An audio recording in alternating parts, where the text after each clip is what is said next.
Bonjour à tous et bienvenue sur Réveil Relationnel.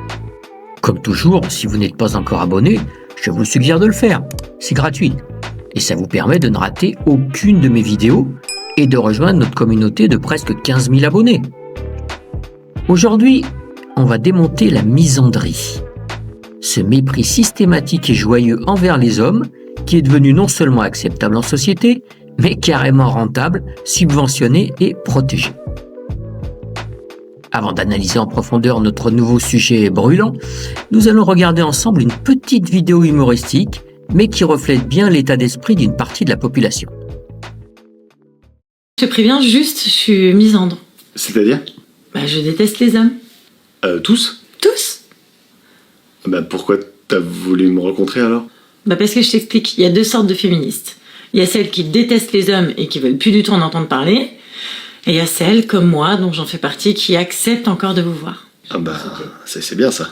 Oui, enfin, c'est juste pour te dire que t'es un gros con, dangereux et violent, quoi. Ah, donc tu m'as fait venir ici pour me dire que je suis un gros con dangereux et violent ? C'est ça. Bon. Et après ? Quoi, après, c'est tout, juste au moins tu le sais. Je viens te dire ça. Mais je dois faire quoi ? Je dois changer ? Non, pas du tout, enfin, tu peux pas changer. T'es toxique et t'es un nuisible. Y a rien à faire ? Rien à faire, juste attendre que tu disparaisses. Ça risque d'être long avant que je disparaisse. Ouais. Mais c'est pour ça, en attendant, tu peux toujours m'inviter au resto. Tu faisais une blague ? Non, pas du tout. Ça m'a vraiment ouvert l'appétit. Je me rends compte qu'à chaque fois que j'en parle, j'ai faim. Alors, vous avez vu ça ? C'est du féminisme woke version 2026 servi en direct. La haine ordinaire des hommes, emballée avec un sourire et une addition au resto. Bienvenue dans la vidéo que presque personne n'ose faire sur YouTube en ce moment. Aujourd'hui, on va démonter la misandrie, ce mépris systématique et joyeux envers les hommes. On va balancer des stats sourcés qui vont vous faire tomber de votre chaise, du sarcasme bien noir, des exemples concrets du quotidien et une analyse sans filtre pour savoir où on en est vraiment de ce mouvement woke et de ce féminisme idéologique en 2026. Avant de plonger dans ce sujet passionnant, je me permets de vous préciser que je ne suis ni misogyne, ni bourrin. Je suis juste contre les mouvements sans aucune base ni légitimité et contre l'idéologie sans cervelle. Si tu es un homme et que tu en as marre d'être traité de toxique par défaut, ou une femme qui en a ras-le-bol de ce cirque permanent, like ma vidéo et reste jusqu'à la fin. On va tout décortiquer sans langue de bois. Allez, c'est parti. Petite mise au point pour ceux qui jouent encore sur les mots. La misandrie, ce n'est pas « les hommes ont aussi des problèmes », Non, c'est le mépris systématique et généralisé. Tous les hommes sont des porcs, stupides, violents, inutiles et toxiques par nature. Et ce discours, s'il vous surprend, n'est pourtant pas marginal. Il est partout. Dans les médias, les pubs, les séries Netflix, les universités, les campagnes gouvernementales, les manifs. Le féminisme idéologique a progressivement abandonné la lutte pour l'égalité réelle pour créer une nouvelle caste de coupables permanents, les hommes. En 2026, heureusement, le wokisme commence à craquer sous le poids de ses propres contradictions et du retour de bâton des jeunes générations. Mais il reste ultra puissant dans les institutions et les médias. On va voir les faits, les chiffres et l'évolution réelle du truc. Tout d'abord, comment on en est arrivé là ? Selon plusieurs études en psychologie sociale, une très grande majorité des gens ont malheureusement tendance à surestimer les opinions extrêmes, retenir uniquement les propos choquants et ignorer les positions modérées. Résultat, tu vois 3 tweets radicaux et ton cerveau se dit « Waouh, tout le monde pense ça !» Et c'est pareil dans tous les domaines. Mais il y a toujours la réalité et nous allons l'analyser. Une étude massive menée par des chercheurs de Lancaster University sur près de 10 000 personnes a analysé les attitudes des féministes envers les hommes. Résultat ? Pas plus de haine des hommes chez les féministes que chez les autres. Oui, tu as bien entendu. Le cliché « les féministes détestent les hommes » ne tient pas scientifiquement. C'est fortement exagéré et déformé par les médias qui cherchent toujours à faire du buzz. Les stats qui démontent le narratif. Allez, on commence par rigoler avec des chiffres. Parce que rien n'est plus comique que la réalité quand elle vient gifler la doxa woke en pleine face.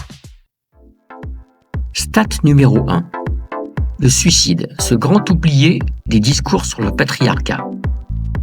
Entre 2011 et 2021, le taux moyen de suicide en France est de 21,2 pour 100 000 chez les hommes, contre seulement 6,5 chez les femmes, soit 3 fois plus. Les 3/4 des suicides sont masculins. Et chez les plus modestes, le taux grimpe jusqu'à 25,7 pour 100 000 chez les hommes. Et en cas de perte du conjoint, le risque explose par 9 chez les hommes, contre seulement 2 chez les femmes. Mais chut, à la télé, on préfère parler de la charge mentale des femmes pendant des heures. Les hommes, eux, meurent souvent en silence, sans fanfare médiatique. Il faut croire que c'est moins photogénique. Imaginez une seconde, si les rôles étaient inversés. On aurait des commissions parlementaires, des plans d'urgence et des influenceuses qui crieraient au génocide. Là, rien, ou presque. Stat numéro 2. L'école, ce fameux patriarcat, mais qui profite étrangement aux femmes. Décrochage scolaire, 9,5% des jeunes hommes contre seulement 5,6% des femmes. Et une fois à l'université, les femmes représentent déjà 56% des étudiants. Elles dominent les licences, les masters, 60% des diplômés masters en université sont des femmes, et même dans certaines disciplines scientifiques. Les garçons, plus de décrochage, moins de diplômes supérieurs, et ils fuient de plus en plus le système.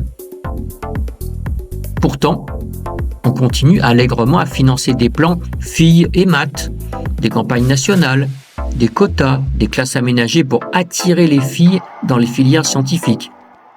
Comme si les filles étaient encore une minorité opprimée dans l'éducation. Priorité, priorité. On traite les filles comme des victimes éternelles, alors qu'elles sont majoritaires dans l'enseignement supérieur depuis des années. Pendant ce temps, les mecs décrochent, et on fait comme si de rien n'était. Ce n'est pas de l'égalité, c'est de l'idéologie aveugle. Stat numéro 3. La garde des enfants. La justice à sens unique. Après séparation ou divorce, la garde exclusive des enfants est confiée à la mère dans environ 88% des cas. La garde alternée seulement autour de 12%. Même en cas de désaccord au tribunal, la résidence principale va massivement vers la mère. Alors, je veux bien qu'il y ait quelques bourrins chez les hommes, mais quand même. On entend souvent parler des pères absents, mais quand les pères veulent être présents, le système les freine le plus souvent. Résultat, des pères qui payent des pensions tout en étant marginalisés dans la vie de leurs enfants. Ça, c'est un beau symbole d'égalité, non ? Stat numéro 4. Les morts au travail. Ces privilégiés du patriarcat. En 2024, 764 accidents du travail mortels en France. Chiffre issu de l'assurance maladie. L'immense majorité touche les hommes dans les secteurs à risque comme le BTP, l'industrie, les transports. Ajoutez à ça les accidents de trajet et les maladies professionnelles et on dépasse largement les 1200 décès liés au travail. Mais dans les médias et les discours publics, on parle surtout du plafond de verre pour les femmes cadres ou du manque de diversité dans les conseils d'administration. C'est vrai que parler des ouvriers qui tombent du toit ou se font écraser sur un chantier, c'est moins glamour. Bref, pendant que certaines influenceuses crient à longueur de journée « Le patriarcat nous tue », les stats froides montrent que les hommes payent un tribut très lourd en termes de mortalité, suicide, travail, décrochage. Mais ça ne fait pas de bonne punchline sur TikTok. Passons maintenant à l'analyse. Où en est ce beau mouvement en 2026 ? Le féminisme idéologique a muté. De la lutte pour l'égalité des droits, qui avait du sens et que je partageais, on est passé à une vision où les hommes sont le problème structurel. Le wokisme a tout politisé, genre, identité, tout, et a rendu la misandrie non seulement tolérée, mais cool et vertueuse dans certains milieux. Exemple concret du quotidien. Dans les pubs et les séries, l'homme est presque toujours le débile, le maladroit, le violent potentiel, le ringard. La femme, brillante, victime courageuse qui sauve tout. À l'université, il y a des cours où on enseigne la toxic masculinity, comme une évidence. Des associations étudiantes qui organisent des safe spaces sans hommes. Dans les médias, des tribunes qui généralisent les hommes sans broncher. Et le retour de bâton, il est pourtant bien réel. Les jeunes hommes de 18-30 ans fuient de plus en plus ces discours. Résultat, montée des contenus masculinistes en ligne, rejet des universités woke par certains, et même des rapports officiels qui s'inquiètent. Le Haut Conseil à l'égalité a sorti en janvier 2026 un rapport entier sur la menace masculiniste. Traduction, aïe. Les mecs osent répondre et refuser le rôle de coupable éternel. On est en danger. Ils décrivent les masculinismes comme un système idéologique dangereux qui imprègne les jeunes via Internet. Mais ils oublient souvent de regarder la misandrie ordinaire qui a préparé le terrain pendant des années. Logique woke classique. N'oubliez pas le biais de perception. Ton cerveau adore le conflictuel, le choquant et l'émotionnel. Donc, il retient le pire. N'oubliez pas le contexte militant. Dans certains discours radicaux, la misandrie devient un outil rhétorique, une provocation assumée et parfois une stratégie de choc. Mais attention, heureusement ça reste minoritaire, même si c'est très visible et que les médias et certains journaux et partis politiques nous inondent d'infos toxiques. Ce n'est pas forcément majoritaire, mais c'est très bruyant.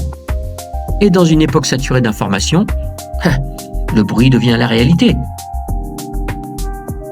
Au niveau mondial, le Global Gender Gap Report de 2025 dit qu'il faudra encore 123 ans pour la parité complète.